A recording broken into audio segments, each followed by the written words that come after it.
When we imagine medieval castles, our minds often fill with images of towering stone walls, flickering torches, and vast halls echoing with footsteps.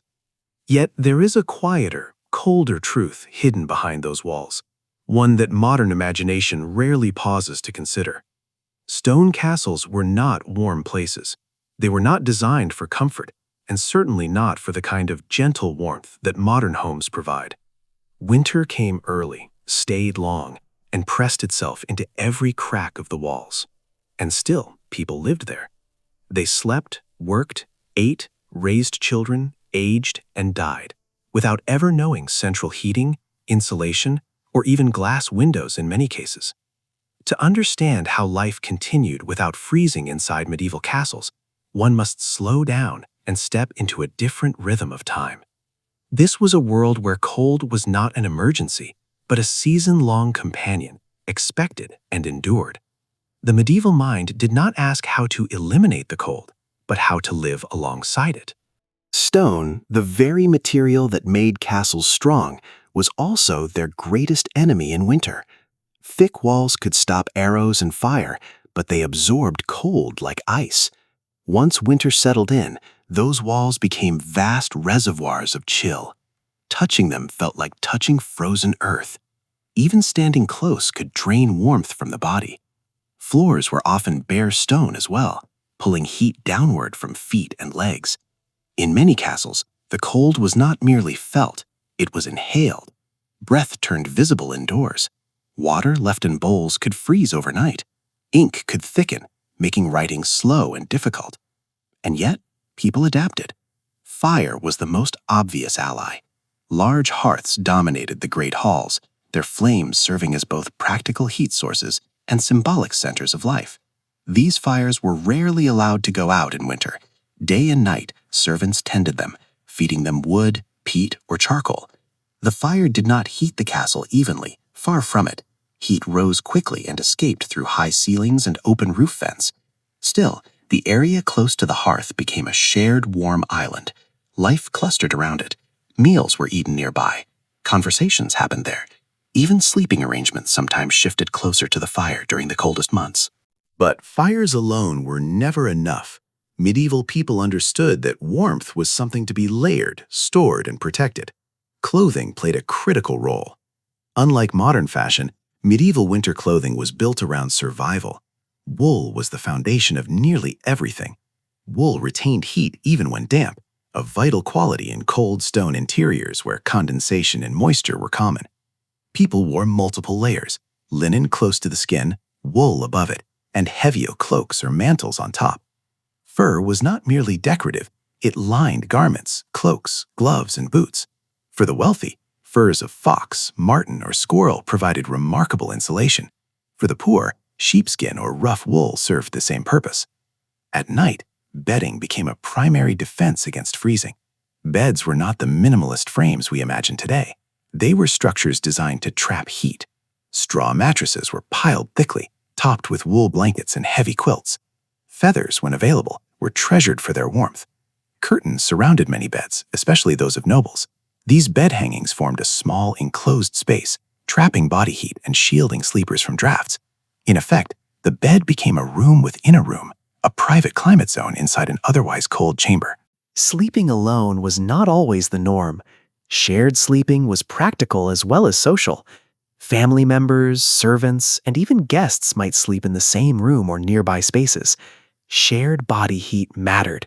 Children slept close to adults. In monasteries and military quarters, rows of sleepers lay near one another, warmth spreading subtly from body to body through blankets and proximity. Food, too, was warmth.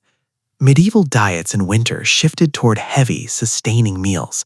Stews, porridges, and thick soups were common, simmered for hours over hearth fires. These meals were not just nourishment, but heat stored inside the body. Fat played an important role. Animal fats, butter, and oils provided long-lasting energy and warmth. Spices, when available, were believed to generate internal heat, aligning with medieval medical theories based on balance and humors. Movement was another strategy. Medieval life involved constant physical activity. Even in winter, work did not stop. Servants hauled wood, cooked, cleaned, repaired clothing, and maintained fires. Soldiers trained, patrolled walls, and guarded gates.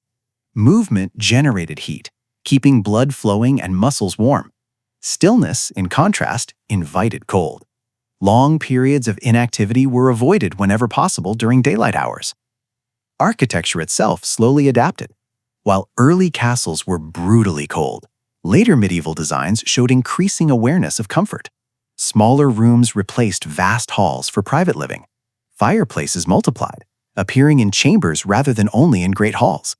Chimneys improved smoke control, allowing fires to burn longer and more efficiently indoors. Wall tapestries served not only decorative purposes, but also insulation. Thick woven fabrics hung over stone walls reduced drafts and added a surprising degree of warmth. Even simple wooden paneling helped create air gaps that slowed heat loss. Windows remained a challenge. Glass was rare and expensive in early periods. Many windows were simply openings covered with wooden shutters. In winter, these shutters stayed closed as much as possible. When glass did appear, it was small, thick, and imperfect, letting in light while doing little to stop cold. Oiled cloth or parchment sometimes covered window openings, providing minimal protection. Light was precious, but warmth was more so. Daily routines shifted with the cold. People rose later and slept earlier, aligning more closely with daylight. Nighttime activity was minimized. Candles and lamps provided limited light and heat, but fuel was costly. Conserving resources mattered. Winter was a season of endurance rather than expansion. Even hygiene adapted. Bathing, common in some medieval periods, became less frequent in winter due to the difficulty of heating water and the risk of cold exposure. Clothing was aired near fires rather than washed. Bodies were kept warm rather than clean by modern standards. Psychologically, medieval people viewed cold differently. It was not an enemy to be conquered, but a force to be respected. Stories, prayers, and rituals helped frame winter as a test rather than a failure of comfort. Religion played a role here. Endurance of hardship was often seen as spiritually meaningful. Cold, hunger, and discomfort were accepted as part of earthly existence. Animals contributed warmth as well. In some castles, animals were housed in lower levels or nearby structures, their body heat subtly rising through floors. This practice, common in rural homes, was less widespread in large castles, but still present in certain contexts. Horses, cattle, and sheep were valuable not only for labor and food, but also for the warmth they indirectly provided. Children learned early how to cope with cold. They wore scaled-down versions of adult clothing and learned to stay close to warmth sources.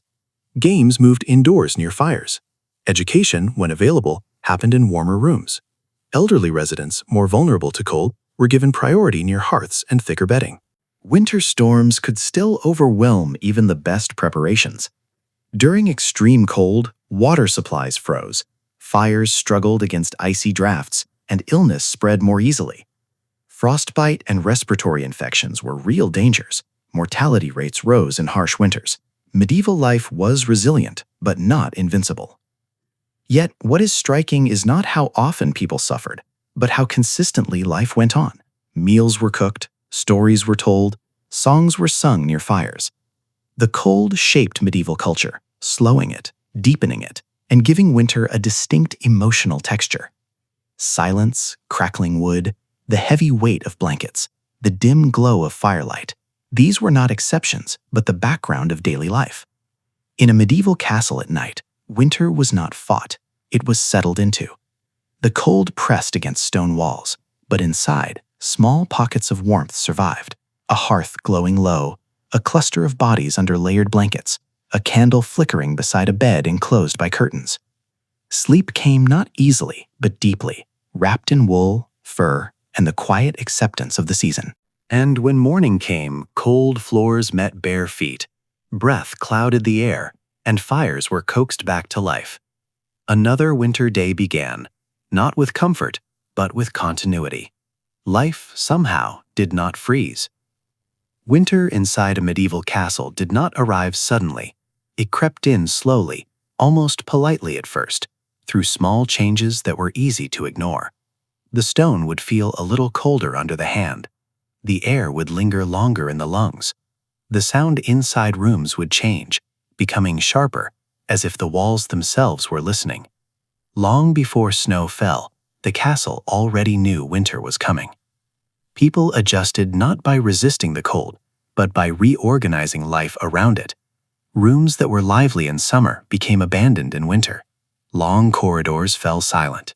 Entire wings of castles were sometimes closed off, doors barred, tapestries pulled across entrances, not for privacy, but to reduce the amount of space that needed to be endured. Life contracted inward, like breath drawn deep into the chest. The idea of heating an entire structure never existed. Heat was something personal, local, temporary. It belonged to the body, to the fire directly in front of you, to the small circle of warmth created by shared presence. If you stepped away, warmth disappeared. That understanding shaped behavior at every level. Servants learned to walk efficiently, minimizing time spent in exposed spaces. Nobles planned their day to avoid unnecessary movement through cold chambers. Even conversations migrated toward warmth, drifting naturally closer to hearths, kitchens, or sunlit walls during the brief winter daylight. Silence played a role in winter survival. Thick, cold air absorbed sound differently, and castles became quieter places. This quiet was not emptiness, it was conservation. Energy was not wasted. Voices softened. Movements slowed. The body, unconsciously, conserved heat by doing less. One of the least obvious but most important adaptations was posture. Medieval people spent winter differently in their bodies. Shoulders hunched inward, arms stayed close to the torso, hands disappeared into sleeves or beneath cloaks. Standing still meant subtle shifting of weight, constant small movements to prevent stiffness and cold from settling into joints. Even sitting was active, feet tucked beneath benches, legs crossed tightly. Wood became as precious as food. Fuel storage was a matter of survival. Firewood was stacked in protected areas long before winter arrived. Damp wood meant weak fires, and weak fires meant danger. In some castles, servants were assigned solely to managing fuel, drying it, rotating it, guarding it. A poorly maintained fire was not an inconvenience, it was a threat. The smell of winter inside a castle was distinctive. Smoke lingered heavier in cold air. Wet wool steamed near fires. Rendered fat from cooking clung to walls and beams. These smells were not unpleasant to medieval senses. They were reassuring. They meant warmth existed somewhere nearby. Cooking itself became a source of heat management. Kitchens were among the warmest spaces, not because they were comfortable, but because they were active. Large fires burned for hours, pots simmered endlessly. Cooks and helpers worked through layers of clothing, sweating even while frost formed outside. These kitchens became social centers in winter, places where warmth was reliable and constant. Some people lingered longer than necessary, inventing tasks just to stay near the heat. This was understood and tolerated. Warmth was communal. Children learned early where warmth lived. They gravitated instinctively toward warm stones near hearths, sunny patches on walls, spaces where drafts were blocked. Games adapted to winter reality. Running and shouting moved indoors only briefly. Soon bodies overheated, sweat became dangerous. Instead, games slowed, became quieter, more contained. Storytelling replaced movement. Light mattered differently in winter. Sunlight was not just illumination, it was heat. Rooms facing the sun were favored. People followed light through the day, repositioning themselves like plants. A sunlit wall, even cold stone, could feel almost warm for an hour or two.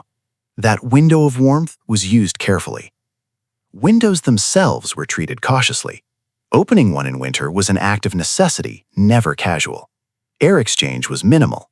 Stale air was tolerated because cold air was worse. Illness spread easily in such conditions, but the immediate threat of cold often outweighed long-term concerns. Breathing cold air indoors was normal. Lungs adapted. Coughs were common, accepted as part of winter life. Breath steamed not only outdoors, but beside beds, in corridors, even near fires. No one commented on it. It was simply how air behaved in winter. The psychological experience of winter inside castles was deeply tied to darkness. Nights were long. Darkness arrived early and left late. Firelight shaped perception. Shadows moved constantly along stone walls, making rooms feel alive. This flickering light softened the harshness of stone, making cold spaces feel less severe, more human. Sleep patterns changed. People slept longer, but not deeply. Cold interrupted rest. Bodies woke naturally when warmth faded. Fires burned low at night. Embers glowed weakly. People pulled blankets tighter, turned inward, waited for morning. Waking during the night was common and unremarkable. Dreams were said to be stronger in winter. Medieval writers often associated cold seasons with vivid dreaming, perhaps because sleep came in fragments. The quiet, the darkness, the stillness, all amplified the inner world. Illness was a constant companion to winter. Stiff joints, aching bones, numb fingers, slow healing wounds. Medieval medicine did not separate these discomforts from cold itself. Cold was believed to invade the body, settle in it, disturb its balance. Treatments focused on restoring warmth. Hot drinks, heated stones wrapped in cloth, rubbing limbs to stimulate blood flow. Heated stones were a quiet but important tool. Placed near beds or under blankets, they provided temporary warmth. These stones had to be handled carefully. Too hot and they burned, too cool and they were useless. Knowledge of this balance was passed down practically, not written. Shoes were another weak point. Stone floors drained heat relentlessly. Thick soles helped, but nothing fully blocked the cold. People learned to move quickly to keep circulation active. Sitting barefoot was avoided, unless near a fire. Even then, feet were tucked under garments or resting on straw mats. Straw itself was everywhere. It covered floors, absorbed moisture, added insulation. It was replaced often in winter as it became damp and compressed. Fresh straw smelled clean and dry, a small comfort against the cold stone beneath. Even animals felt winter differently inside castle walls. Cats curled near fires, dogs slept against doors, blocking drafts. Horses were blanketed heavily. Animals were warmth seekers like humans, and their presence added subtle heat to enclosed spaces. Time felt slower in winter. Without modern clocks controlling every moment, days expanded and contracted naturally. Work was done when light allowed. Rest filled the rest. This slower rhythm helped people endure cold without constant stress. There was less urgency, less expectation of productivity. Winter clothing was rarely removed indoors. Coats, cloaks, and hoods stayed on. Removing layers meant vulnerability. Even nobles wore head coverings inside, conserving heat through the scalp. Hair was another layer of insulation, rarely cut short in winter. The idea of comfort was fundamentally different. Comfort did not mean warmth. It meant adequacy. Enough warmth to function, enough food to endure, enough rest to continue. Excess warmth was neither expected nor desired. When extreme cold struck, entire routines changed. Fires burned continuously. People slept closer together. Some rooms were abandoned entirely. Guards rotated more frequently on walls to prevent frostbite. Cold became a collective problem, not an individual one. Despite all this, winter was not universally feared. It had its own quiet beauty. Snow muffled sound outside. The castle felt isolated, protected. Fires burned brighter against darkness. Stories grew longer, songs slowed. Winter brought a kind of enforced closeness that other seasons did not. What allowed people to survive was not technology, but acceptance. Cold was not a failure of architecture. It was a condition of existence. Medieval castles were not designed to defeat nature, but to stand within it. Warmth was borrowed, never owned. And so winter passed, slowly, relentlessly. But life did not stop. Children grew, meals were shared, love persisted. Stone walls remained cold, but within them, human warmth, fragile, temporary, stubborn, continued to glow. Cold inside a medieval castle was not dramatic. It did not scream or announce itself. It settled quietly into habits, routines, and expectations. People did not wake each morning thinking about the cold. They woke thinking about what must be done before the cold made it harder. The day often began in near darkness. Fires that had burned through the night were reduced to faint embers. Someone, usually the lowest-ranking person awake, had the task of bringing them back to life. This was delicate work. Too much air too fast wasted fuel. Too little, and the fire died completely. Reviving a hearth in winter was a practiced skill, learned through years of observation rather than instruction. While the fire slowly returned, bodies stayed wrapped. No one rushed to undress. Hands extended toward warmth before faces were even washed. Water, if available, was icy. Washing was brief and functional. Comfort was postponed for necessity. Stone ceilings trapped cold differently than walls. Cold descended slowly from above, settling into rooms overnight. When fires reignited, heat rose unevenly, leaving lower areas cold while smoke drifted upward. People learned where to stand, where to sit, how to angle themselves to catch warmth without choking on smoke. Furniture placement mattered. Benches were moved seasonally. Tables shifted closer to hearths. Chairs with backs blocked drafts. Even small adjustments changed how warmth traveled through a space. These changes were not written down, they were remembered. Castles were full of thresholds that behaved differently in winter. Doorways were the worst. Every opening leaked cold. Heavy wooden doors helped, but gaps remained. Curtains were hung not for decoration, but survival. Thick fabric slowed moving air, softening the shock of passing through. Sound carried differently in winter interiors. Footsteps echoed more sharply. The crackle of fire seemed louder. This heightened awareness influenced behavior. People moved more carefully, conserving energy, avoiding unnecessary noise. Winter encouraged restraint. The body itself became a tool. Medieval people were deeply attuned to physical sensation. They recognized early signs of dangerous cold: numbness, stiffness, sluggish thinking. These signs triggered immediate response: movement, warmth, food, long before modern medical understanding. Eating schedules shifted. Warm meals were timed strategically. Morning food restored heat lost overnight. Midday meals coincided with the warmest part of the day. Evening meals were heavy, preparing the body for long, cold hours ahead. Cold food was avoided when possible. Drinks mattered. Warm ale, broth, and spiced wine were valued, not for intoxication, but for internal heat. Even water was sometimes warmed slightly. Cold liquids were believed to weaken the body in winter, and experience reinforced that belief. Social hierarchy influenced exposure to cold. Those higher in status had better access to warm spaces, thicker clothing, and priority near fires. But even the privileged endured cold by modern standards. Luxury meant less cold, not warmth. Servants often slept in marginal spaces, near kitchens, corridors, storage rooms, where warmth fluctuated unpredictably. Their resilience came from constant motion and shared knowledge. They knew how to wrap themselves, where drafts came from, how to steal moments of warmth between tasks. The castle chapel behaved differently in winter. Stone absorbed cold during long, unheated hours. Worshippers kept cloaks on during services. Breath fogged the air as prayers were spoken. Cold sharpened concentration for some, numbed it for others.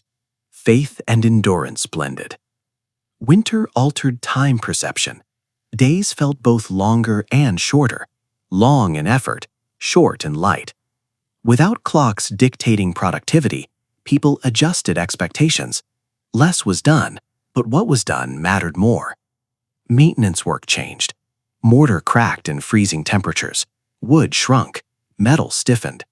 Repair work focused on preventing drafts, sealing cracks, reinforcing weak points. Winter was not the time for building, but for preserving. The castle's height worked against warmth. Upper chambers were colder than lower ones. Wind found them easily. Only necessity sent people upward in winter. Many nobles abandoned high towers, preferring lower, more sheltered rooms. Smell played a quiet role in winter comfort. Certain scents, burning wood, hot fat, warm bread, signaled safety and warmth. Cold spaces smelled empty, metallic. People gravitated toward warmth as much by smell as temperature. Nighttime was the most vulnerable period. Fires diminished, bodies slowed, cold crept back in. People slept layered, wrapped, and closed. Turning in sleep was minimized to avoid exposing skin. Even dreams were shaped by cold, often slower, heavier. Fear of fire balanced fear of cold. Overheating a hearth risked disaster. Fires were watched constantly. Winter demanded vigilance. Stay warm, but not careless. Winter storms tested everything. Snow blocked supplies. Wind forced its way into cracks. When storms lasted days, routines collapsed into survival mode. People stayed indoors, rationed fuel, shared warmth. Stories replaced work. Time blurred. Illness spread quietly. Colds, fevers, chest infections worsened by damp air and poor ventilation. Treatment focused on warmth and rest. Cold was blamed, not germs. The response was practical. Keep the sick warm, fed, and still. Despite hardship, winter carried a strange intimacy. With movement restricted, people spent more time together. Conversations deepened. Silence became shared rather than lonely. Winter compressed social distance. When thaw finally came, it was felt before it was seen. Stone felt less hostile. Breath faded. Hands relaxed.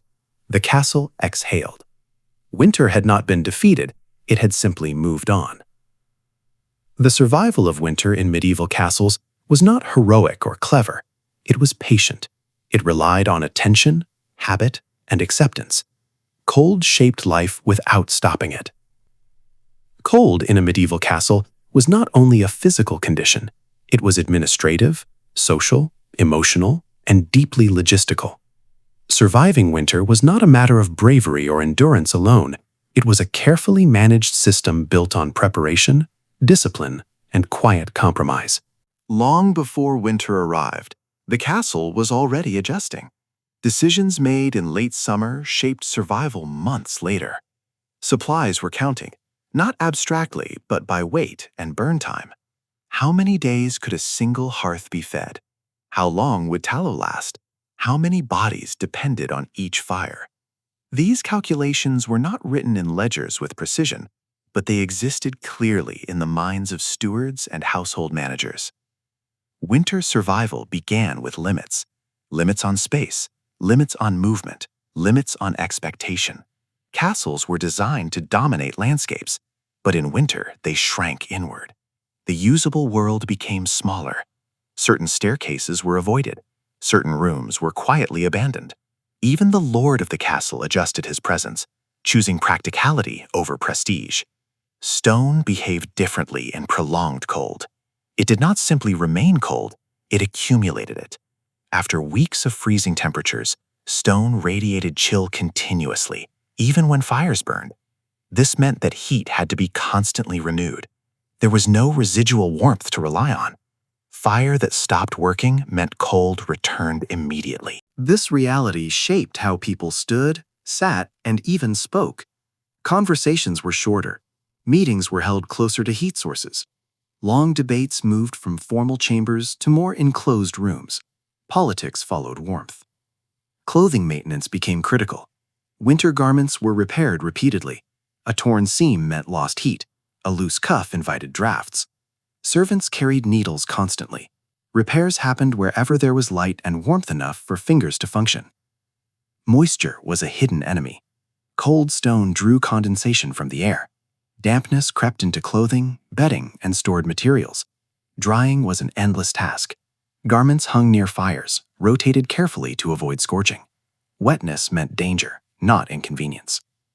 Hair was rarely washed in winter. It trapped heat naturally. Oils and animal fats were sometimes applied to protect skin from cracking. Lips, hands, and faces suffered most.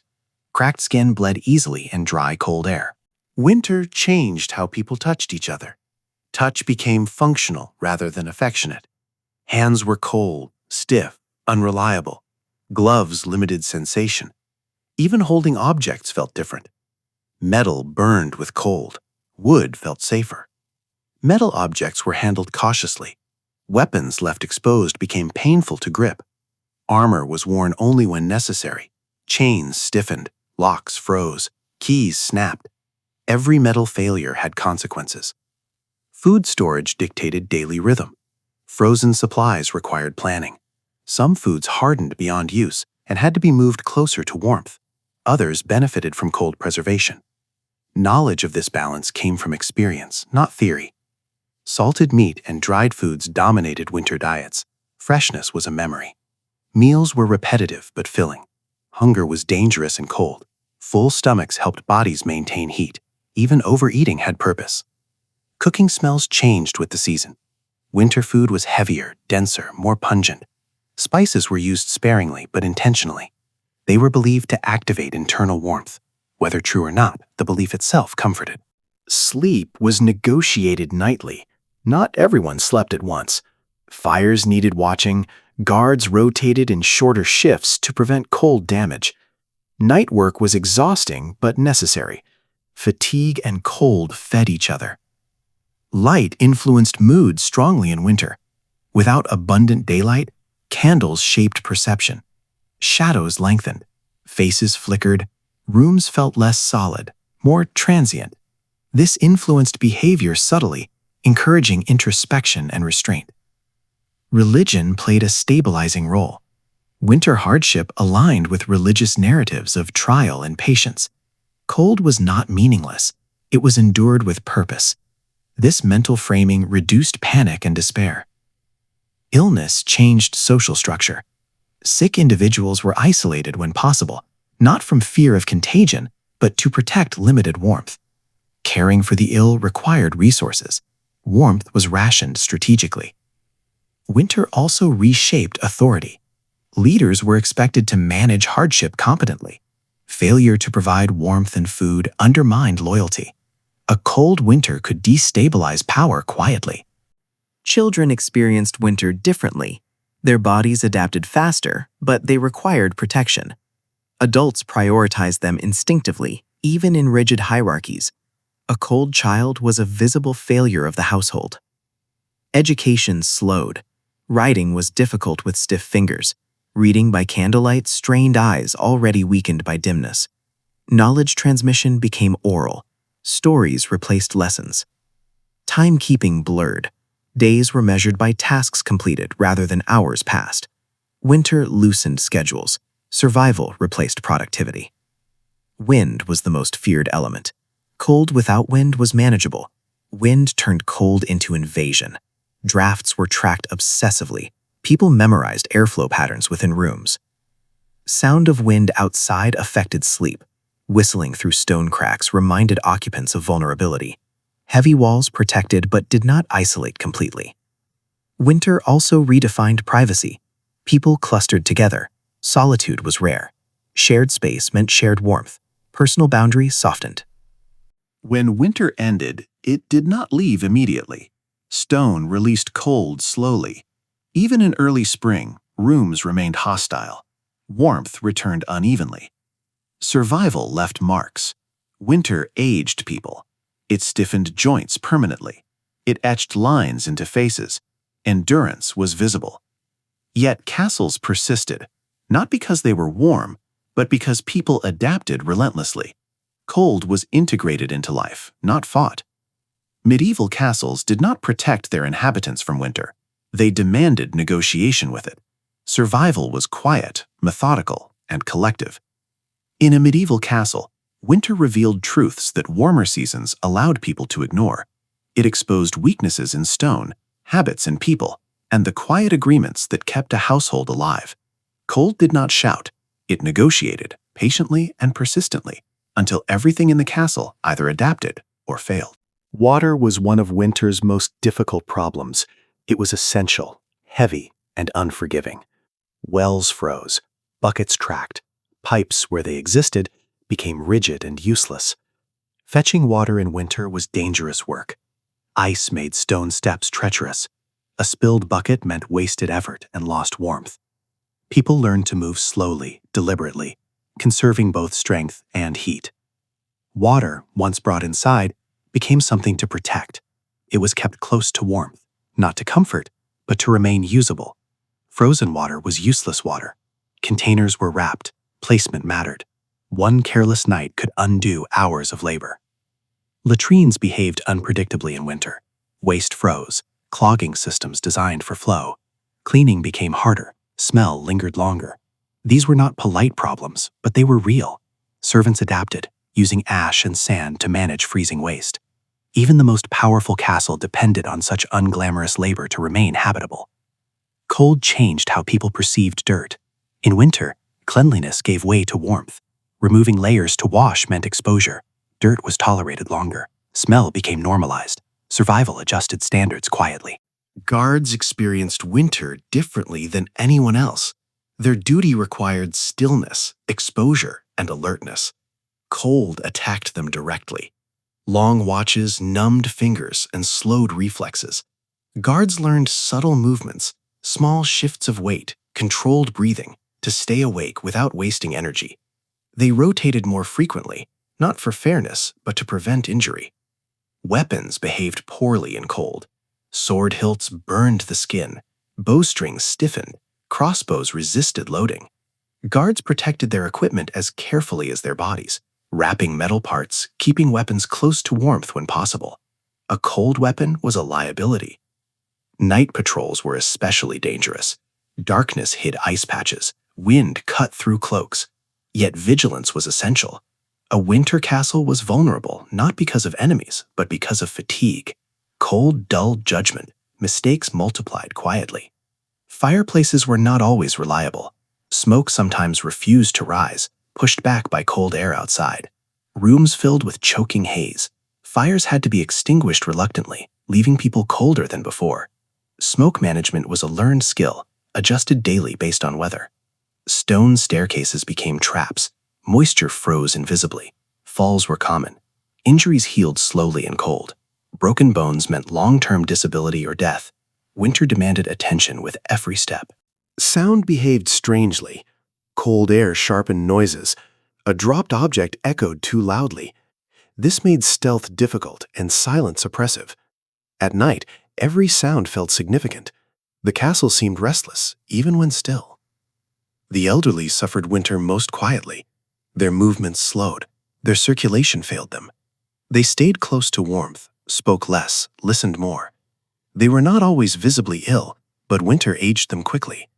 Respect for elders included protecting them from exposure when possible. Infants were treated with intense caution. They were kept wrapped, close to adult bodies, rarely exposed to open air.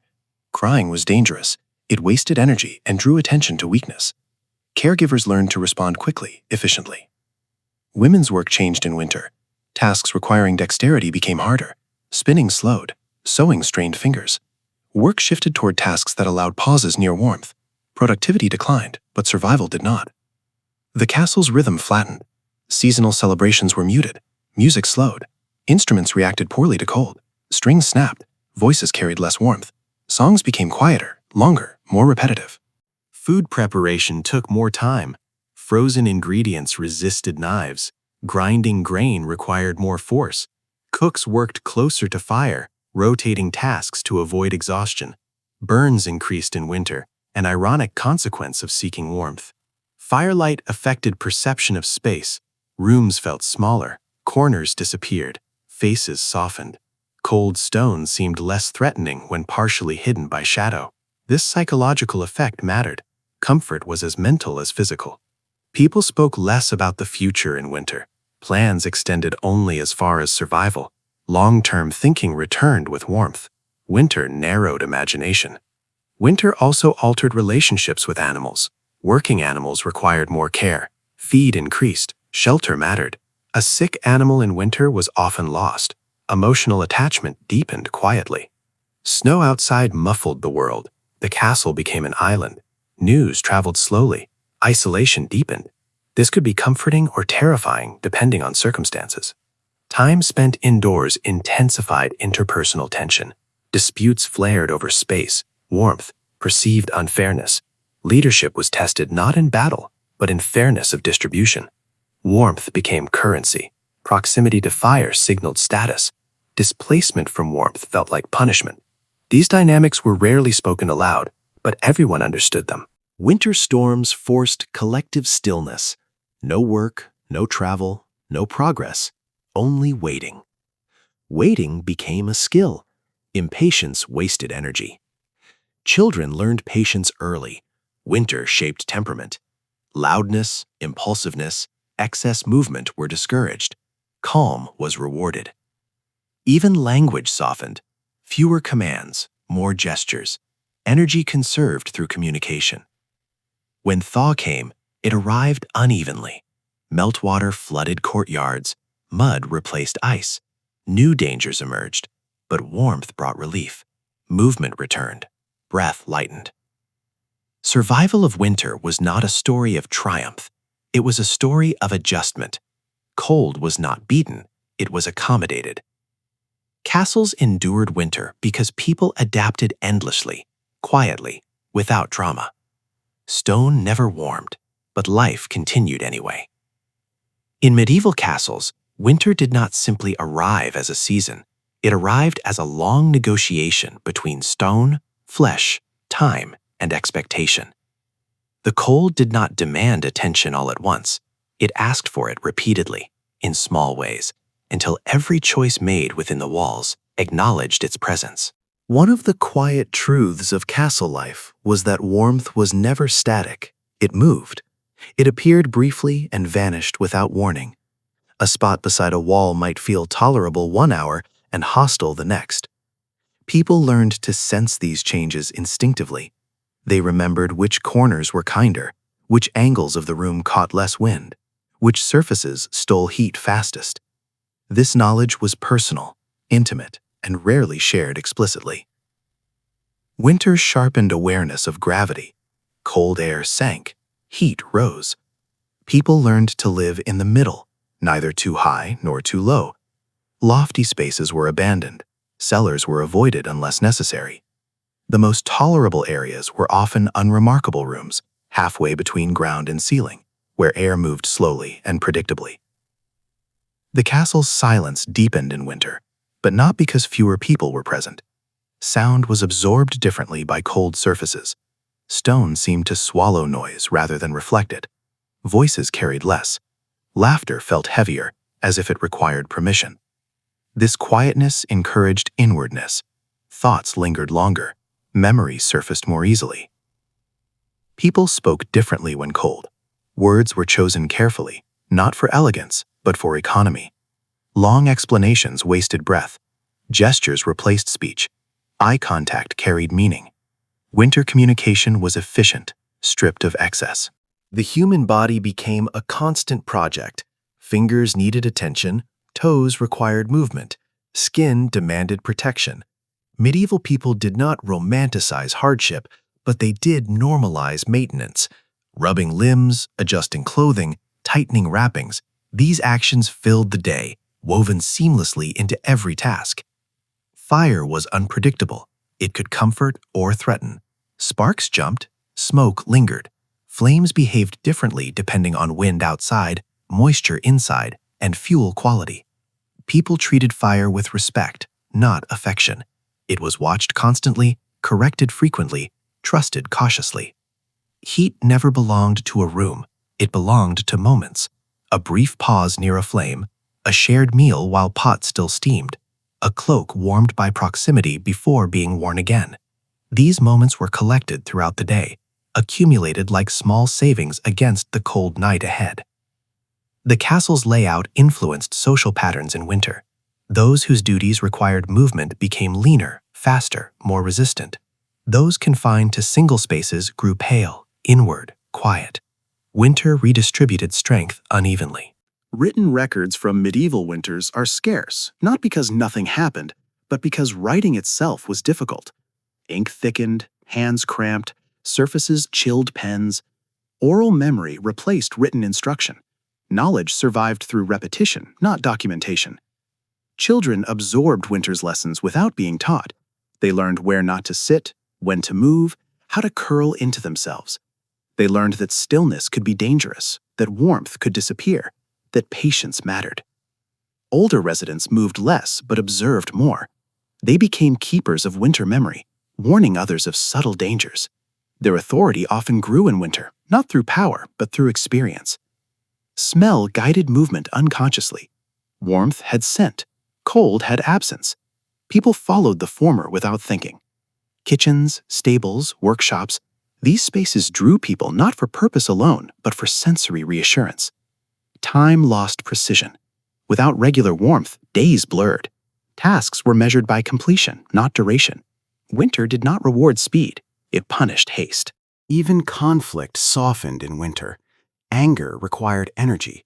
Prolonged hostility was exhausting. Disputes were postponed, minimized, or resolved quietly. Survival demanded cooperation.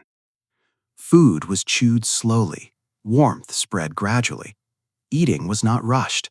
Meals extended, not for pleasure, but for thermal benefit. Lingering near warmth was practical. Night altered identity. Darkness combined with cold stripped away social roles. Under blankets, everyone was simply human, conserving heat, breathing slowly, waiting. Sleep was lighter, more fragmented. Waking was frequent. Each waking brought reassessment. Adjust covering, change position, check proximity to others. Sleep was active, negotiated. Cold sharpened dreams. Sensations bled into imagination. Many medieval dreams recorded later carried winter imagery. Stone, silence, endless corridors. Cold shaped inner life as much as outer. Morning was not a fresh start, it was continuation. Cold did not reset overnight. It remained, patient, unchanged. Each morning required effort to re-enter life. Tools failed more often in winter. Wood split, leather stiffened, rope lost flexibility. Repair became constant. Nothing was trusted to last. The castle's relationship with the outside world weakened. Travel slowed, messages delayed, isolation deepened. Winter turned castles inward. Yet winter also brought a form of safety. Enemies avoided campaigns, roads emptied. Silence outside meant peace within. Cold protected as much as it threatened. The psychological balance of winter was delicate. Too much vigilance exhausted. Too little invited disaster. People learned to live between these extremes. Warmth became symbolic.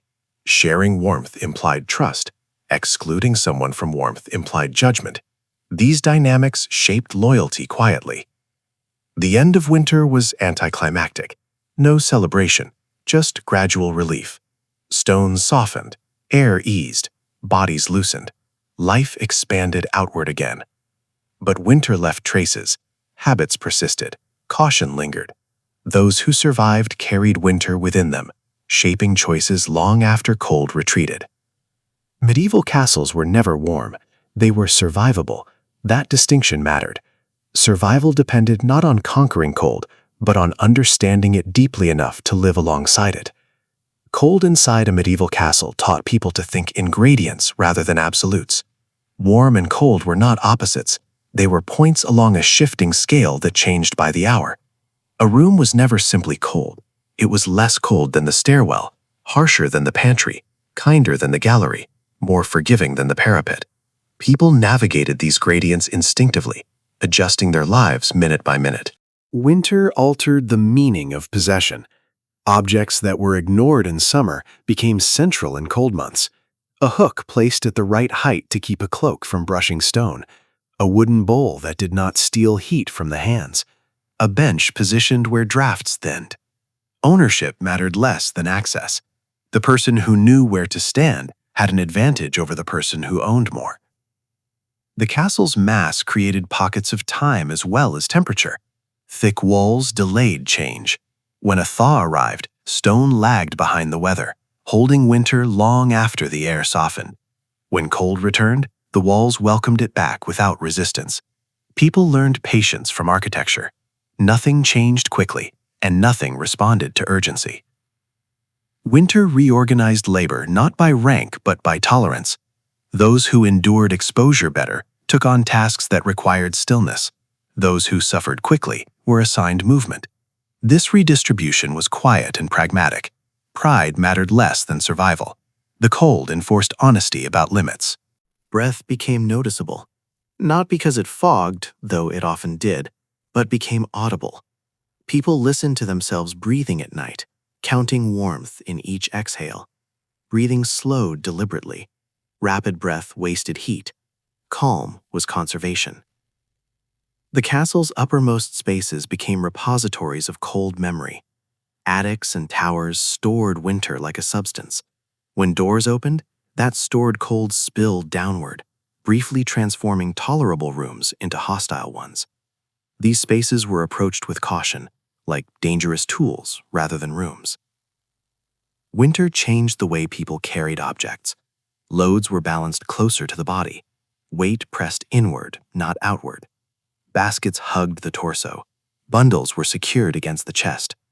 This posture reduced exposure and preserved warmth. It also changed posture permanently. Winter shaped bodies over years. Light from fires did not travel far. Shadows swallowed corners. People accepted partial visibility. Knowing a space mattered more than seeing it. Memory replaced sight. Steps were counted. Edges were known by feel. Food in winter was not judged by flavor, but by aftermath. How long did warmth linger after eating? Which meals allowed sleep without waking shivering? Preferences formed around effect rather than taste. Memory recorded results precisely. Cold altered the sense of touch. Sensitivity dulled, then returned painfully. People learned to avoid extremes. Sudden warmth hurt as much as cold. Hands were warmed gradually. Extremes damaged trust in sensation. The castle's rhythms became predictable. Fires flared, diminished, flared again. Foot traffic peaked at certain hours. Silence pooled at others. Winter imposed routine without instruction. Deviations were uncomfortable. The idea of indoors lost clarity. Inside could still be hostile. Shelter was not binary. It was negotiated. A roof did not guarantee comfort. Walls did not promise safety from cold. People measured shelter by outcome, not structure. Textiles behaved like living things in winter.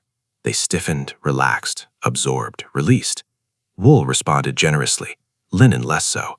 People learned which fabrics forgave mistakes. Clothing choices were empirical. Winter influenced trust. Those who shared warmth were remembered. Those who hoarded it were noted. These judgments lasted longer than the season. Cold sharpened memory of generosity and neglect. Sleep became layered. Light sleep overlapped with waking. Dreams slipped into awareness and out again. People woke without alarm, sensing when heat faded. The night was not a block of rest, but a series of adjustments. Even thought slowed. Winter favored repetition and familiarity. New ideas felt heavy. Decisions were postponed. The mind conserved energy as the body did. When snow accumulated outside, sound changed again. The world beyond the walls softened. Inside, the contrast intensified. The castle felt sealed, not by walls, but by quiet. This isolation calmed some and unsettled others. Cold taught humility. No one mastered it completely. Those who claimed immunity paid later. Respect for winter was practical wisdom. Workshops shifted activity. Tasks requiring precision were delayed. Rough work continued. The standard of perfection adjusted. Good enough replaced exact. Survival defined quality. Movement through the castle created heat trails. A group passing through briefly warmed air. Following that warmth mattered. People timed errands to overlap paths. Warmth became communal without being acknowledged. Faces changed in winter. Muscles held tension. Expressions flattened. Emotion moved inward. Smiles were rarer, but more meaningful. Winter filtered excess expression. The castle's stones bore witness without response. They did not comfort. They did not adjust. They demanded adaptation. People learned resilience from their indifference. When illness appeared, warmth became treatment. Isolation was balanced against heat. Decisions weighed comfort against contagion without modern clarity. Care was intuitive, shaped by experience. Winter taught people to notice endings. A fire burning low. A candle nearing exhaustion. A meal's warmth fading. Awareness of limits sharpened planning. Cold also refined listening. Sounds of distress carried differently. A cough at night drew attention. Silence meant safety. Listening became vigilance. As weeks passed, winter became background. The extraordinary became ordinary. Complaints diminished. Acceptance grew. The cold remained, but it lost novelty. When warmth eventually returned, it felt intrusive. Bodies accustomed to restraint resisted ease. Layers were shed cautiously. Trust returned slowly. Winter did not break castle life. It narrowed it, refined it, pressed it into essential forms. People survived not by defeating cold, but by allowing it to shape how they lived.